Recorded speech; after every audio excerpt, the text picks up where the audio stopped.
Hello തുടങ്ങിയപ്പോൾ തന്നെ ഇങ്ങനെ ഇപ്പോൾ ഞാൻ പറഞ്ഞു തന്നത് ഹലോ ഗായ്സ്. അപ്പോൾ നമ്മളിന്ന് എനിക്ക് വൈകുന്നേരം ഒരു നല്ല വിശപ്പുണ്ട്.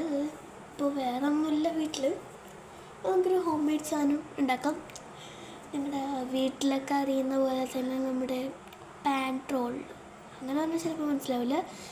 ഇങ്ങനെ മുട്ടപ്പത്തിരി ഇല്ല, മൈദ വെച്ചിട്ട് അതിൻ്റെ ഉള്ളിൽ തേങ്ങ വെച്ചിട്ട് ഉണ്ടാക്കുന്ന സാധനമല്ലേ അത്. അപ്പോൾ ഞാനിങ്ങനെ ഉണ്ടാക്കണമെന്ന് കാണിച്ചു തരട്ടോ. വെറുതെ ഇരുന്നപ്പോൾ ഒരു ബോറടി, എല്ലാവർക്കും അറിയാൻ എന്നാലും ഞാൻ വെറുതെ ഇട്ടതാണ്. അപ്പോൾ നമുക്ക് കാര്യത്തിലേക്ക് എടുക്കാം. അപ്പം ഞാനല്ല ഉണ്ടാക്കുന്നത്, എനിക്ക് കഴിവുള്ളതുകൊണ്ട് എൻ്റെ അസിസ്റ്റൻ്റായ എൻ്റെ അമ്മാമ്മയാണ് ഉണ്ടാക്കുന്നത്. പിന്നെ പുതിയ നെയിൽ പോളിഷ് അടിച്ചത് കൊള്ളാം അല്ലേ, വൈറ്റ്നർ വെച്ച് ചെയ്തതാണ്. ഓക്കെ, അപ്പം നമുക്ക് നേരെ കാര്യത്തിലേക്ക് കിടക്കാം.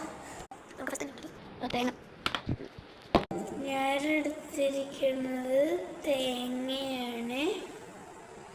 അപ്പം നമുക്ക് തേങ്ങ ഒന്ന് തണുപ്പൊക്കെ മാറാൻ തണുപ്പ് വെച്ചതാണ്.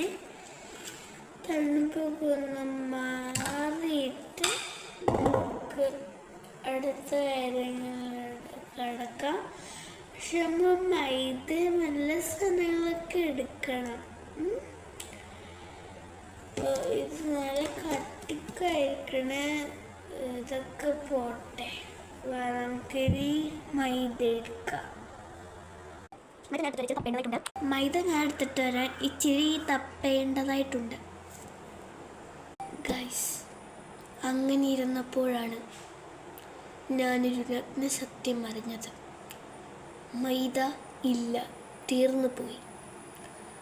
പക്ഷേ അതുകൊണ്ട് നമുക്ക് ഈ വീഡിയോ അവസാനിപ്പിക്കാം എന്ന് ഞാൻ പറയില്ല. നമുക്ക് വീറ്റും വെച്ച് അഡ്ജസ്റ്റ് ചെയ്യാന്നേ, നമുക്ക് നമ്മുടെ ഗോതമ്പും വെച്ച് അഡ്ജസ്റ്റ് ചെയ്താലേ.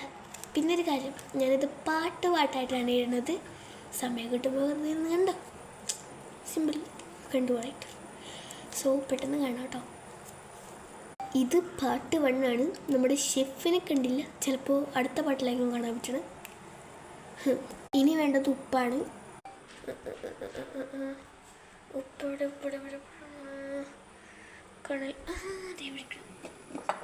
നമുക്കെടുത്താണ്ടും പോവാവേ. ഉപ്പ് നമുക്കൊണ്ടേ വെക്കാം. എല്ലാ സാധനവും എടുത്തിട്ടുണ്ട്. ഉപ്പ്, മൈദ, തേങ്ങ എല്ലാം എടുത്തിട്ടുണ്ട്. പക്ഷേ വെള്ളം എടുക്കണം. വെള്ളം കൂടി എടുത്തിട്ട് നമുക്ക് അടുത്ത പാട്ടിലിടാം.